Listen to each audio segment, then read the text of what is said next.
Olá, 70 anos é tempo. Já dá para ter muita história para contar. Fundada em 8 de junho de 1948 em São Paulo, a Sociedade Brasileira para o Progresso da Ciência, a SBPC, representa a própria história da evolução da ciência no Brasil. Não por acaso, logo depois, em 1951, são criados o Conselho Nacional de Desenvolvimento Científico e Tecnológico, o CNPq, e a Coordenação de Aperfeiçoamento de Pessoal de Nível Superior, a CAPES. Por isso que nós estamos hoje aqui no estúdio da TV Assembleia de Alagoas. Nós vamos poder conhecer mais a história da SBPC e da própria ciência brasileira com os nossos convidados. Começando por ele, que é um dos presidentes de honra da SBPC e muito contribuiu, para a entrada das humanidades na entidade. Otávio Guilherme Cardoso Alves Velho, graduado em Ciências Políticas e Sociais, fez o mestrado em Antropologia Social e o doutorado em Sociologia lá na Universidade de Manchester. É professor emérito da UFRJ, pesquisador emérito do CNPq, atuou no projeto Ciência Hoje, de divulgação científica nos seus primórdios, e foi presidente da Associação Nacional de Pós-Graduação e Pesquisa em Ciências Sociais. E também presidente da SBPC por 2 mandatos. Nesse programa a gente vai saber um pouco mais da história da SBPC, também com o segundo convidado, que é o Carlos Fidelis Pontes, com graduação em História na Universidade Federal do Rio de Janeiro e com mestrado em Saúde Pública pela Fundação Oswaldo Cruz. Ele é doutor em Políticas Públicas e Estratégias de Desenvolvimento pelo Instituto de Economia do UFRJ. Atualmente, dedica-se às áreas de inovação, propriedade intelectual e estratégias de desenvolvimento lá na Fundação Oswaldo Cruz, a popular Fiocruz. Bem, Otávio, qual é o tamanho da nossa querida SBPC hoje? Olha, eu acho que o melhor indicador é o número de associações científicas filiadas à SBPC, porque a SBPC acaba sendo uma espécie de confederação de associações científicas, né? E nós temos cerca de 140 associações científicas filiadas à SBPC, que eu acho que é um número muito expressivo. Além disso, nós temos um número grande de cientistas, dos cientistas brasileiros, tem a SBPC como uma referência importante, e tem os amigos da ciência. A SBPC não é estritamente uma sociedade científica, ela é uma sociedade científica e é mais alguma coisa. É uma sociedade de amigos da ciência. Nesse sentido, inclusive, há a possibilidade de uma associação direta, quer dizer, existem as entidades que ela representa, mas a pessoa individualmente também pode ser um associado da SBPC. Com certeza, com certeza. Mesmo exatamente. não sendo cientista, apenas como... Exatamente. Além disso, as pessoas elas podem ingressar ou participar das reuniões anuais da SBPC ou também das suas reuniões regionais, sem serem necessariamente sócios, E aí, realmente, o número é muito grande de pessoas que participam. É impressionante, sobretudo, quando fazemos reuniões no Norte e no Nordeste, realmente é um acontecimento, E o número de...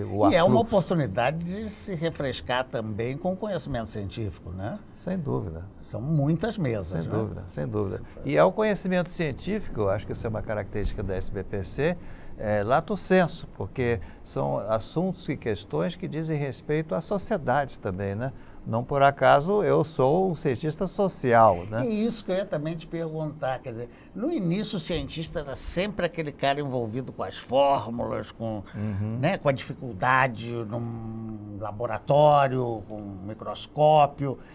Como é que foi essa coisa que você é um dos primeiros aqui entrou, das ciências humanas, digamos assim? Na verdade, isso é uma impressão que a gente tem visto de fora, Mas é um pouquinho diferente. Então, de qualquer maneira, no meu caso particular, eu acho que uma das explicações do meu interesse, do meu envolvimento com a SBPC, está no fato de que a vida toda eu trabalhei numa instituição que é uma instituição interdisciplinar, que é o Museu Nacional, que hoje faz parte da UFRJ, mas na verdade ele é muito mais antigo que a UFRJ.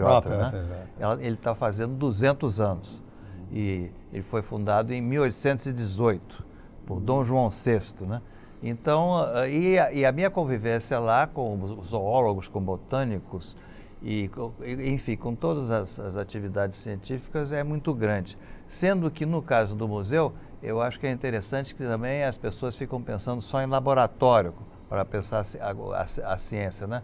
Mas no caso do museu, as nossas especialidades nos levam, em muitos casos, ao laboratório, mas também à chamada pesquisa de campo. E nesse caso, a antropologia, que é a minha disciplina, ela é muito próxima e na sua prática de atividades de colegas que eu tenho lá, por exemplo, no museu, que também vão para a Amazônia ou vão para o interior fazer pesquisa, tal como eu também. Específicas, no caso. Né? Exatamente. E engraçado é que o Museu Nacional acaba sendo visto, de maneira geral, como a exposição do museu, como o museu da exposição, as múmias que estão lá, né? Mas é muito mais que isso. Muito mais do que isso. O acervo do museu é uma coisa enorme, né, que começa a ser... É interessante que a criação do Museu Nacional em 1818 é a questão da ciência no Brasil. Eu acho que existe no Brasil surtos, digamos assim, de interesse pela ciência. E eu diria que essa vinda de Dom João VI para o Brasil talvez marque o primeiro grande surto, né? E 1818 é um ano particularmente forte nesse sentido, né? E uma das motivações para a criação do museu foi justamente o acervo que advinha das expedições científicas que estavam se multiplicando no Brasil nessa época, por estímulo do governo real que estava então instalado no Rio de Janeiro, né? O Brasil, que até então era um tanto fechado, sobretudo para estrangeiros, para quem não era português, né? Se abre e você tem uma série de expedições científicas e isso faz com que cresça um acervo. Então o museu também surge, é uma das razões dele, é exatamente para acolher esse acervo.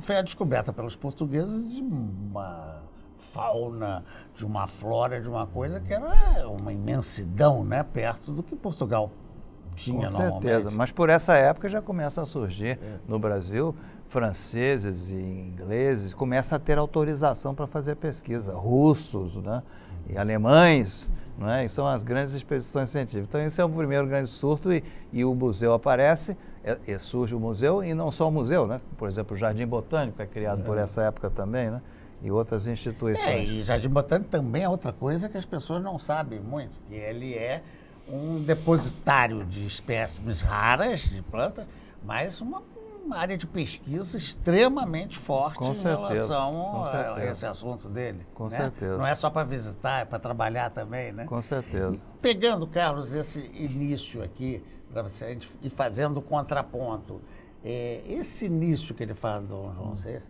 que ele está valorizando o princípio científico, é realmente o surgimento da ciência no país, do relacionamento, vamos dizer, da produção ainda não, né?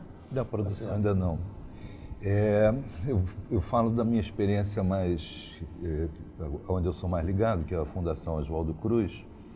Ela faz parte de uma época, né, de homens que pensavam o país. Roquete Pinto, do museu. Também foi do museu, do museu pensou o país, Oswaldo Cruz pensou o país, Carlos Chagas pensou o país. E o que é engraçado nesse período, ao contrário da época do governo do reinado, na República, Oswaldo Cruz ele é contratado não para criar o que ele criou, mas sim para combater as epidemias de febre amarela, bubônica e varíola que engraçavam na cidade do Rio de Janeiro e atrapalhavam fortemente o mercado do café e a atração de braços para a agricultura, né? Se dizia assim, os navios que se dirigiam a Buenos Aires, por exemplo, anunciavam não para no Brasil. Então isso era um momento muito ruim. Oswaldo Cruz, então, ele é contratado para debelar essas epidemias junto a um plano de remodelação da cidade, né? Porque aí melhoraria a imagem do Brasil no exterior. E ele já chega com um plano todo pronto, que é do Instituto Pasteur, né? Que ele já vem com a intenção de criar, né, um instituto que reunisse pesquisa, produção, aí sim começa a aparecer a produção, pesquisa, produção, assistência e ensino. Né? O Oswaldo Cruz, ele também, assim como o museu, ele, quando debela as epidemias na capital federal, ele se volta para os portos e para o interior do país. Ele vai promover uma série de expedições Exatamente. Né, ao interior do país. E aí acontece uma coisa muito engraçada.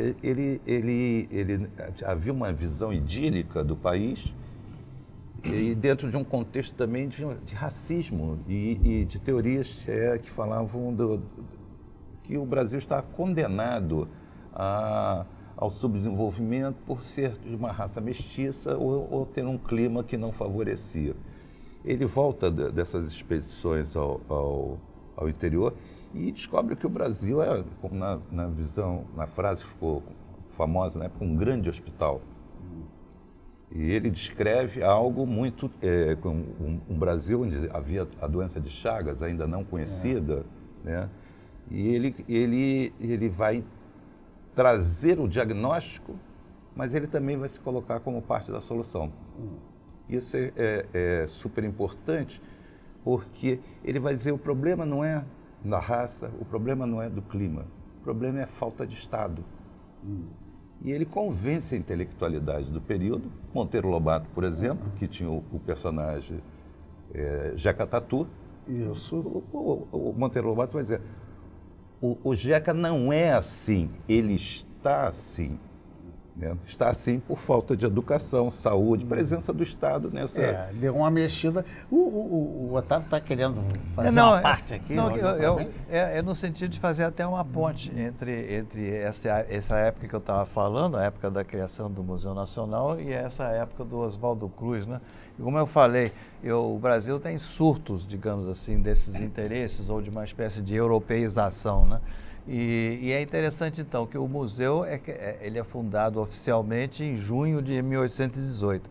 Em maio de 1818, menos de um mês antes da criação oficial do museu, nós temos a aclamação de Dom João VI no Rio de Janeiro, que é um fenômeno incrível, inacreditável na época. Imagine, um rei, né, oriundo de Portugal que vai ser aclamado em função do falecimento da mãe dele como rei no Rio de Janeiro. Foi uma grande festa. E fazendo parte dessa festa veio uma delegação de Lisboa para a aclamação de Dom João VI no Rio de Janeiro. E um dos personagens principais dessa delegação era um acadêmico da Academia de Ciências de Lisboa, que faz um discurso que é considerado pelo Oliveira Lima, que é o grande historiador desse período Dom João VI no Brasil, que ele faz um discurso conclamando o rei, conclamando a que se crie uma academia de ciências no Brasil, né? E ele diz isso em 1818. E alguma associação deve haver entre isso e o museu, no sentido de que talvez ele soubesse que o museu estava chegando e juntou um pouco as duas coisas. No entanto, alguma tentativa se faz nessa direção, mas de fato a Academia Brasileira de Ciências só vai ser criada 98 anos depois, numa época que já é mais próxima dessa época que o Carlos se refere, que é 1916. Exatamente. É mais ou menos nesse período a que ele está se referindo. Deixa eu fazer aqui um pequeno intervalo, nós voltamos já com o nosso Tome Ciência. Até já.